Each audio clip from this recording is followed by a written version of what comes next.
మన కర్నూలు వెళ్తే అక్కడ బ్లాక్ బక్స్ ఉన్న క్షేత్రం ఏంటో ఏరి ప్రాంతం ఏంటది ఆదోని ఒకటి, తర్వాత మనం సిద్ధవటం ఒకటి. అంటే అపార్ట్ ఫ్రమ్ వీటన్నిటికంటే కూడా ఇవన్నీ ఎకో టూరిజం స్పాట్స్ లాగా ఉంటాయి, అడ్వెంచర్ టూరిజం లాగా.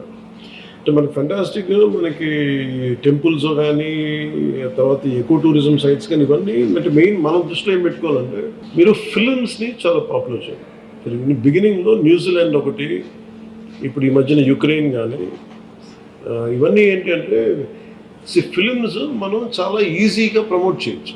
అంటే ఇప్పుడు న్యూజిలాండ్ ఏమన్నదంటే ఈవెన్ మన మధ్య సింగపూర్లో కూడా if you promote one film that will become your ఫ్యాంప్లెట్.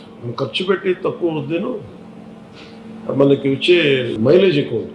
అందుకని మీరు ఫిల్మ్ ఫ్రెండ్లీ కనుక కొన్ని అంటే చాలా క్లాసిక్ లొకేషన్స్ అని నేను చాలాసార్లు అనిపించేది use to go out of countries.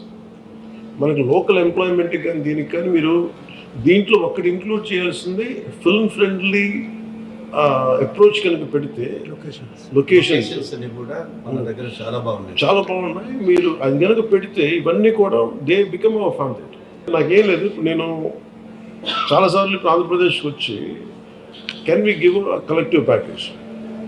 నేను ఇక్కడికి వచ్చి నేను ఇక్కడ రావాలి, నాకు ఏంటి ఆంధ్రప్రదేశ్ ఆఫర్ చేస్తుంది అంటే మనకి వైల్డ్ లైఫ్ శాంక్చురీస్ ఉన్నాయి, నాగార్జున సాగర్ టైగర్ రిజర్వ్ ఉంది, లేదా ఎలిఫెంట్ క్యాంప్స్ ఉన్నాయి. అలాగే మనకి అడ్వెంచర్ ఒకటి బాగా ప్రమోట్ చేయాలి. ఈ మౌంటైనీరింగ్ కానీ మనకి ఉదాహరణకి మన నేటివ్గా చాలామంది నల్గొండలో ఒక అబ్బాయి ఉన్నాడు,